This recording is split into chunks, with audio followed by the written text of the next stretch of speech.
During that,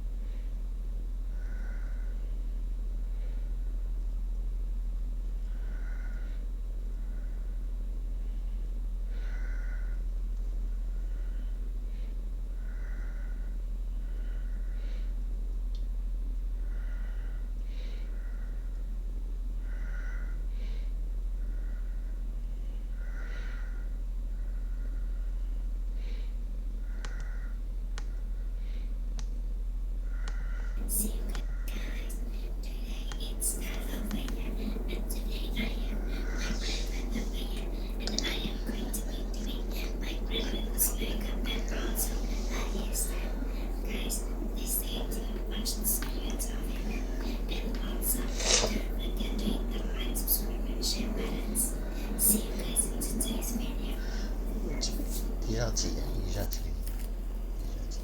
Je sais qu'est-ce qu'il te faut.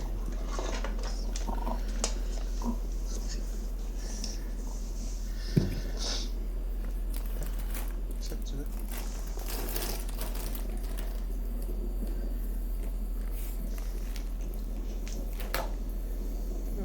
C'est des vrais chiens? Non, c'est l'IA. Non, c'est des vrais. C'est l'IA. Ouais, c'est l'IA. Les yeux bleus, hein? Les yeux bleus en avant. Ouais, ça c'est les Mavericks. L'autre, c'est Alnor. Les yeux bleus, bleus. Ouais, Maverick, c'est Golden. Ça, c'est Un chien loup. On appelle ça des chiens loups. C'est Titan. On appelle ça des chiens loups. Il s'appelle Titan. Titan.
Saviez-vous que le matin, on peut se...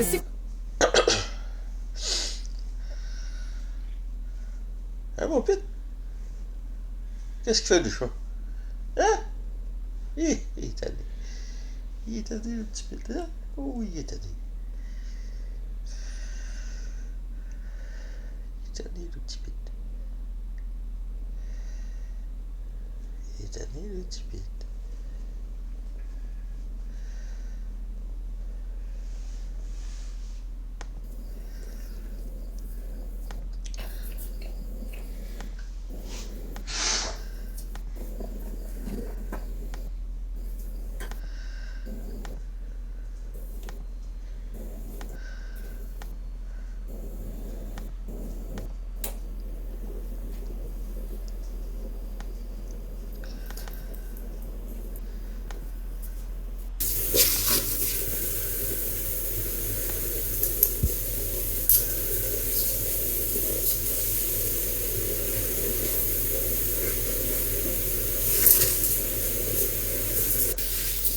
Okay guys, this is the end.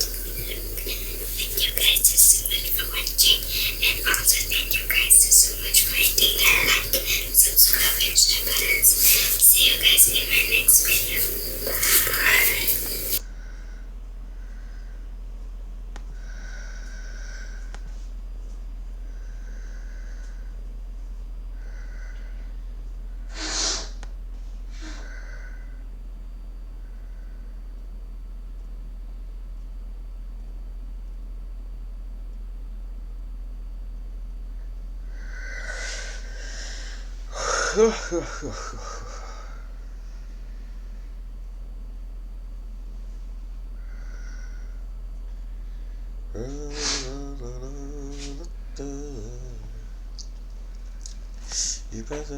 Let me tell you what, on a cold winter's night, deep dish pizza just hits diff. So I got 3 of them things, all 3 options from a place called Jackson Pizza.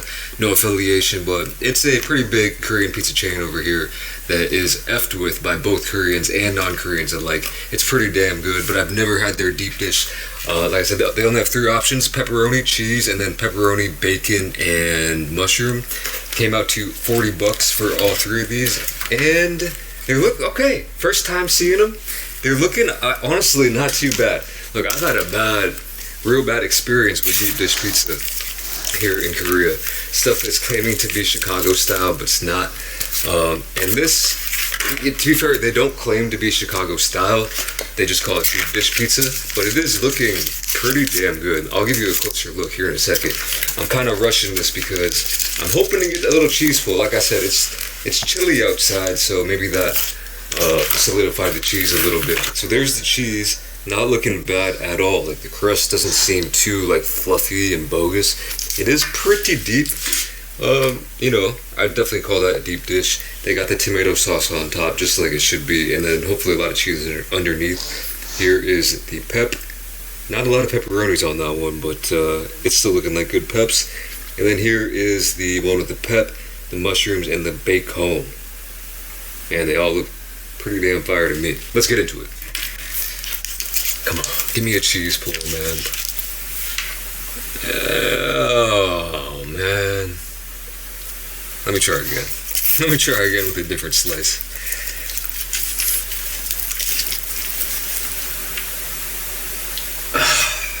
That's unfortunate, but this is really smelling. Oh, wow, it's got some flop to it. Okay, it's got some flop to it.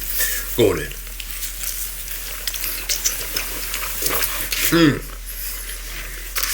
Oh yeah. So unfortunately not a huge amount of cheese pull, but that cheese is definitely in there, man. Get all that cheese up in there.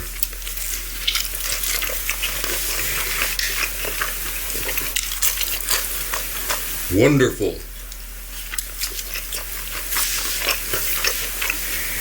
Obviously nothing like you can get in Chicago, alright?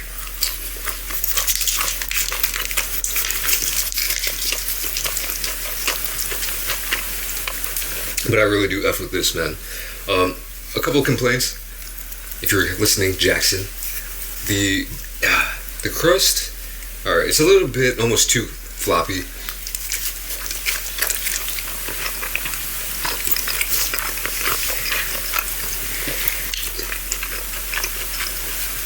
It could have like a kind of a firmer base to it.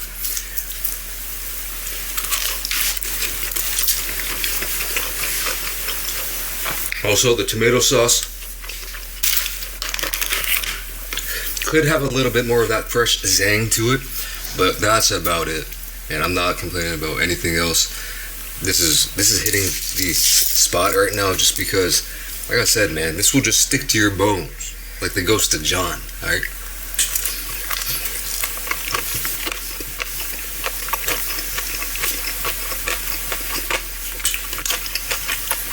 Cheese pizza.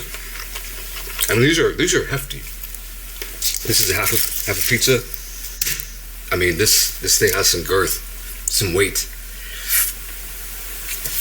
You know what I mean, man. You know what I mean. All right, yeah, not getting much cheese pull here. This one actually looks like it has pepperonis underneath that aren't as like crispy, and then pepperonis on top. So maybe they're doing the double pepperoni.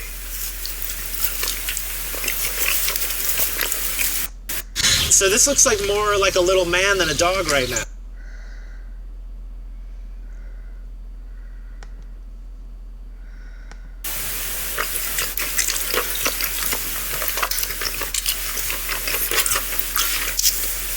That is very interesting. I don't think I've ever had a pizza like this, where you're getting the crispy pepperoni on top and then the non-crispy floppy pepperoni underneath. You're getting two different styles of pepperoni on one pizza, and it's a very interesting meld.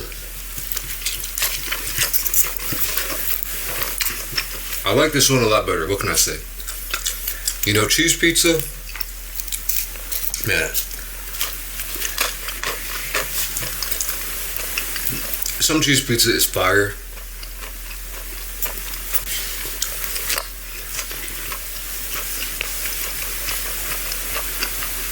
I think the best cheese pizzas, I don't know, it's like when you got kind of that almost burnt cheese on top, maybe even thin crust, like maybe a New York slice type of deal. You know, the stuff that Dave Whitmore does. Here's the bottom, by the way. And it's just, like I said, they didn't call these Chicago style. But man, I miss that stuff. But they should have tier. The crust.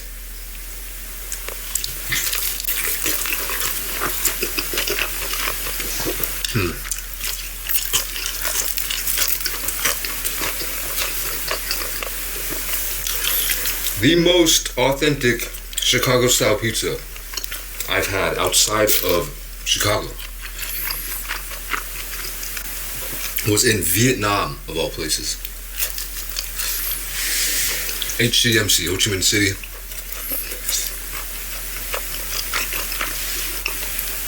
There was this random spot, like, I don't even, it was like in some weird areas, bro.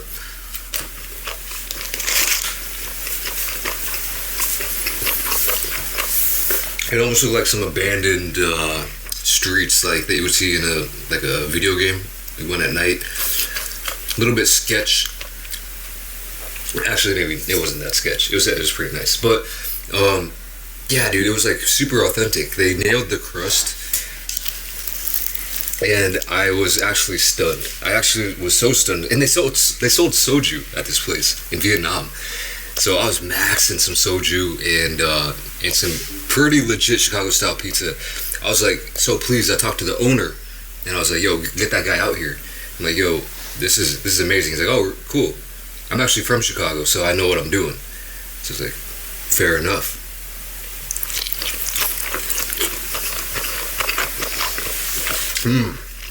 Wow.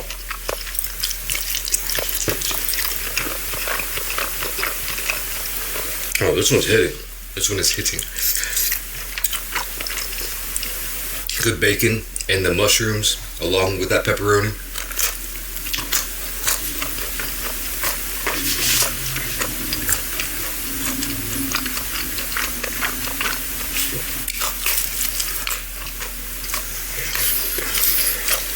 And let me tell you what, I'm getting full already.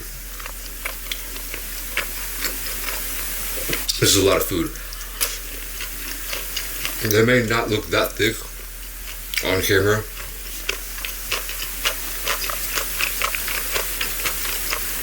Or deep, but they are. Little paper stickage. Oh yeah. This one's really good. It depends on what you're in the mood for. I'd say cheese would be my last choice. These are greasy, damn. And these two are my top picks. But it depends on what you're feeling.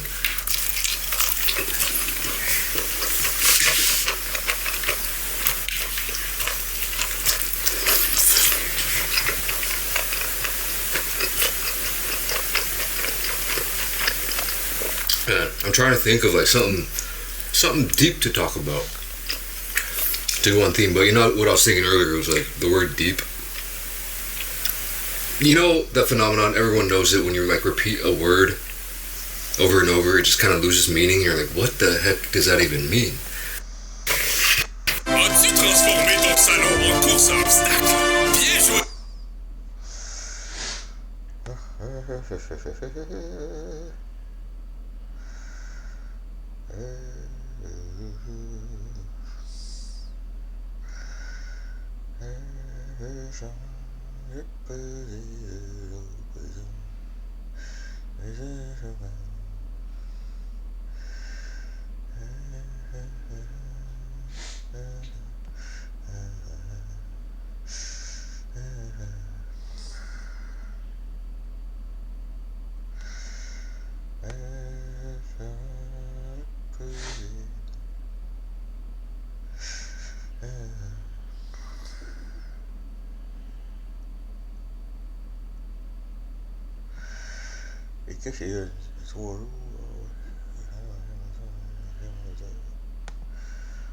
Quand vous avez la grippe.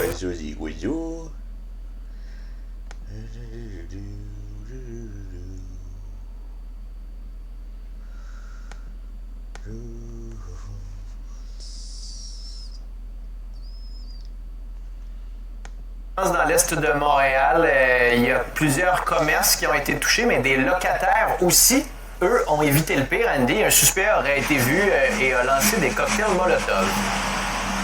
Ici même, Philippe Vincent, autour de 3h, 3h30 ce matin. Je vous situe, on est dans l'est de Montréal, sur Sherbrooke, au coin de Lyell. D'ailleurs, toujours à cette heure-ci, vous avez des policiers du SPVM, la section des incendies criminels, parce qu'on dit que c'est un incendie donc criminel d'origine suspecte. Là, vous allez voir, il y a des logements tout juste au-dessus. Puis je pense que tu fais bien de le souligner, Philippe Vincent. Le pire a été évité, parce qu'ici, c'est à la fois commercial et résidentiel.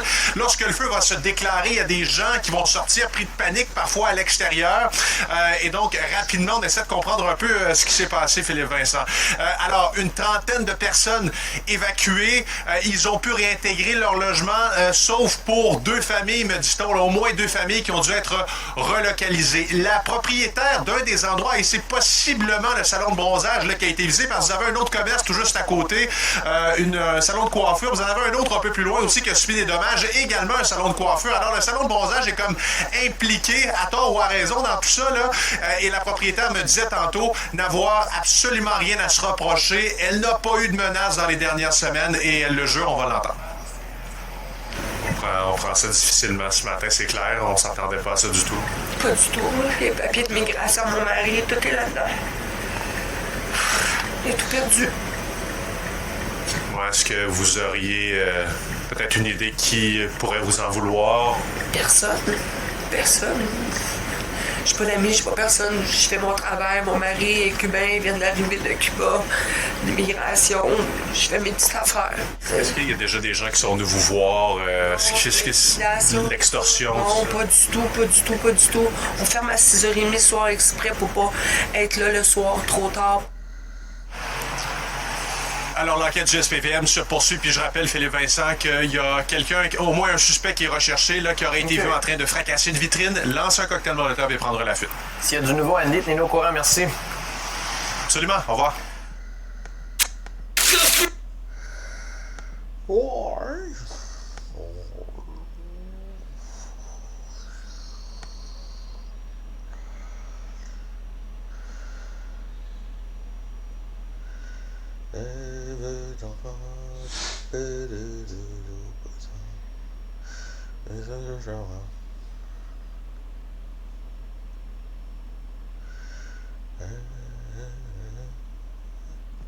Bon, le goût, on va voir ce qu'on dit par rapport au Legault. Vous êtes quelqu'un qui souffre. Le goût.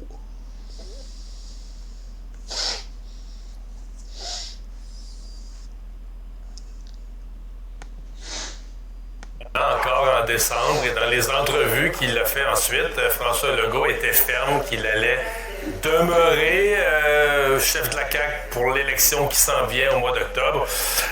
Il a changé d'idée visiblement. Hier, il a fait une annonce contraire. Rémi Nadeau, chef du bureau parlementaire du journal, est avec nous. Bonjour Rémi. Bonjour Mario. Oui, et c'est un texte passionnant que tu signes ce matin dans le journal sur les dessous de la décision. Tu as parlé à des gens qui t'ont parlé de sa réflexion et qui s'est amorcée à l'été, là. Oui, exactement. L'été dernier, il s'est demandé, et il demandait ouvertement là, aux gens de son entourage immédiat, est-ce que les gens ont cessé de m'écouter? Puis ça, c'était comme explique, c'était vraiment comme le point névralgique pour lui, parce qu'il se disait, bon, à un moment donné, même si moi je suis convaincu d'avoir raison, si les gens m'écoutent pas, ben, à un moment donné, ça sert plus à rien. Et finalement, bon, durant l'été, il y a eu cette réflexion-là. Ils ont décidé d'y aller, comme on dit en anglais, all-in. Donc, ils ont joué le tout pour le tout. Donc, un automne hyperactif, des projets de loi, des affrontements, on fait ce qu'on veut faire, là. Oui, puis tu sais, comme un retour vers les valeurs de la CAQ, là, un peu plus à droite, bon, l'affrontement avec les syndicats. Puis l'image de Rocky au milieu de tout ça, là.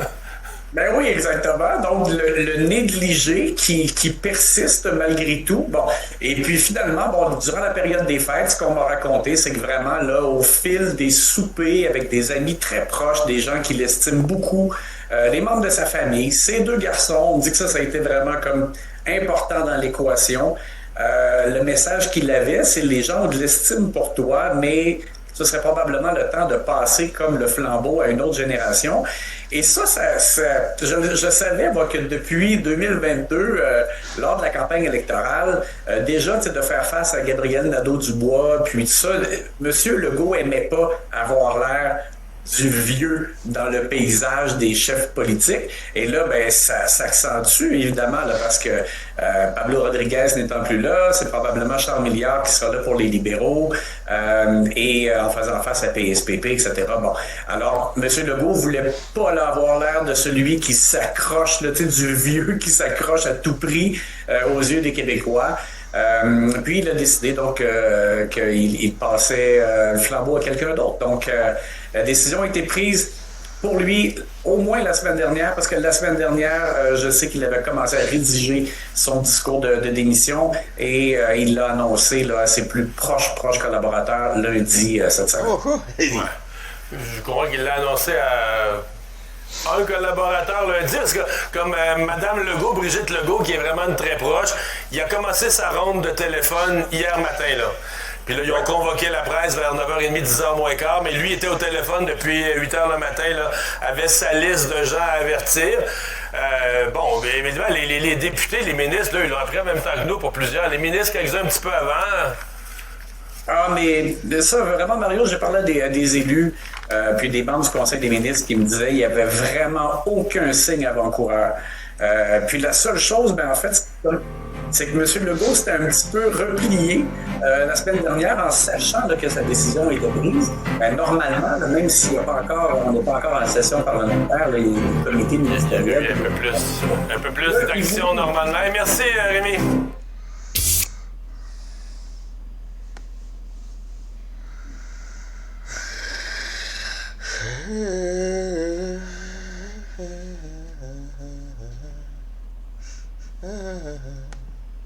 ...2026 just started with, so there is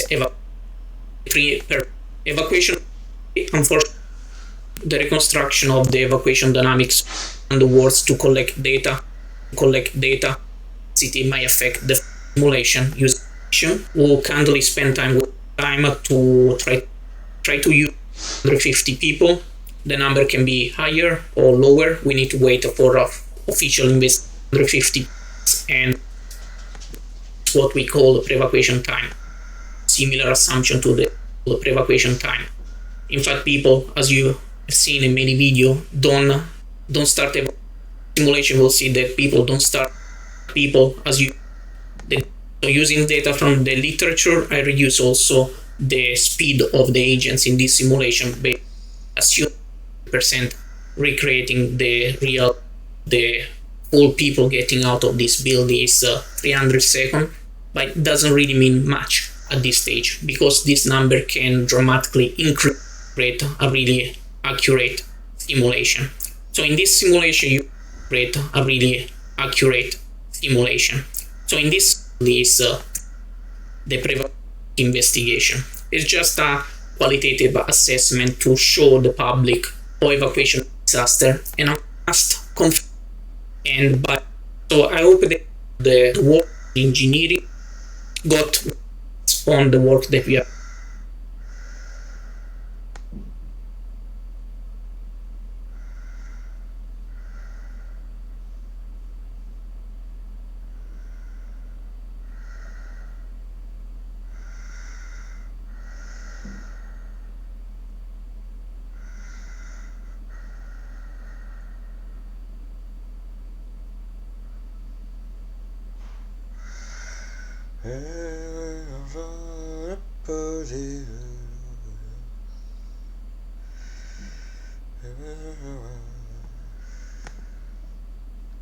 Des bas prix!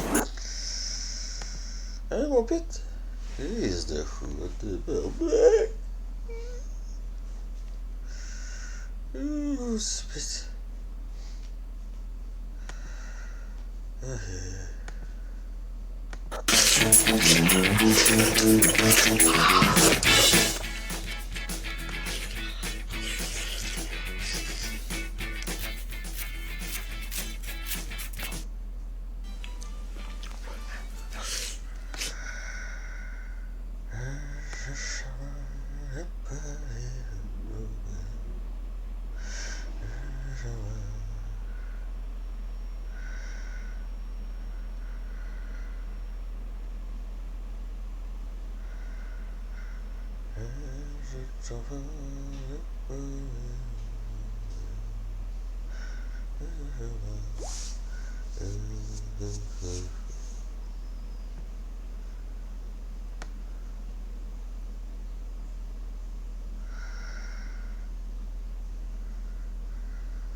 Attends une minute, on a des œufs.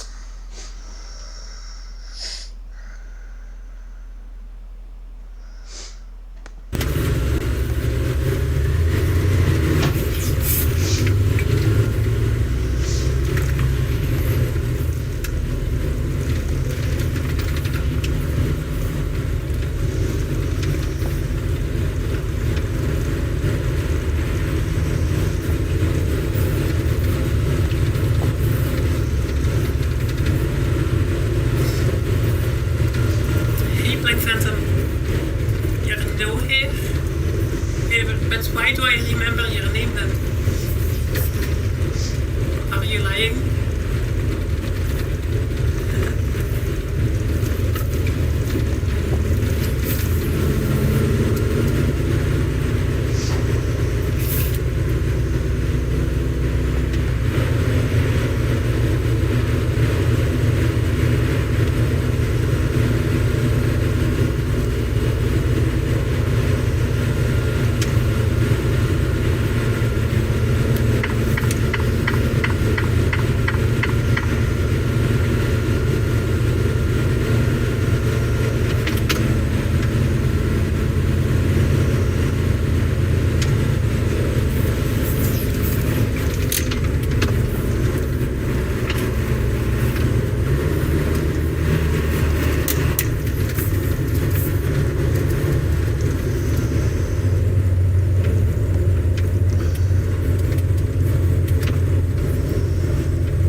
Say you were new.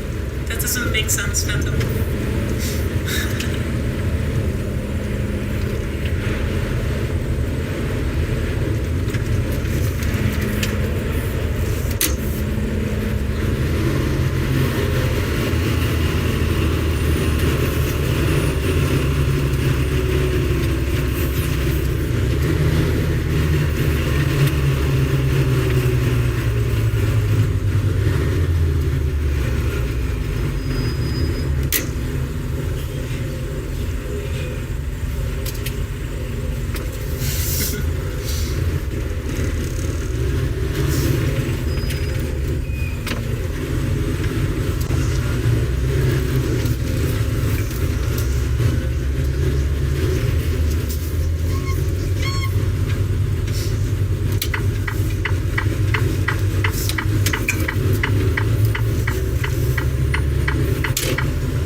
Yeah, of course. The truck empty weighs like 14 tons, and then we take 30 tons cargo. Total weights 44 tons. That's the legal limit.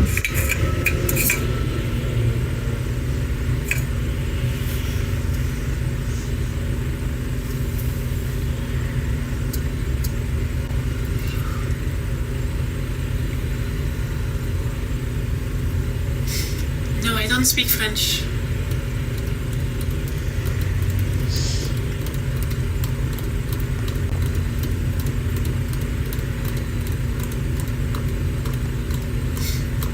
Hey, Romeo.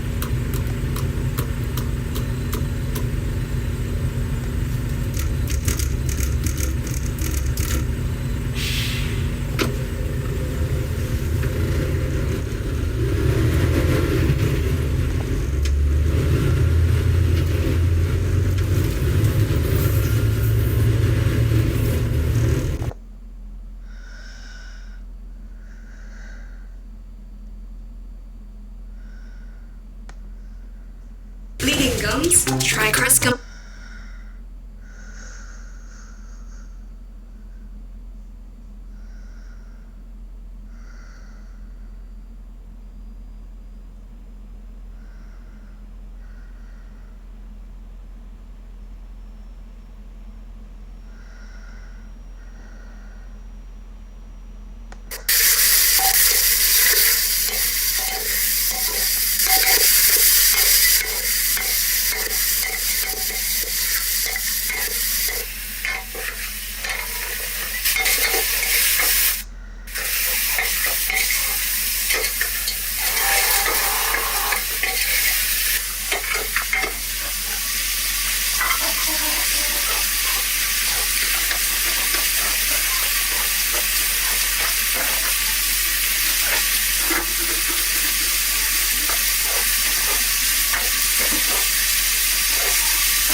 Golden Dog here.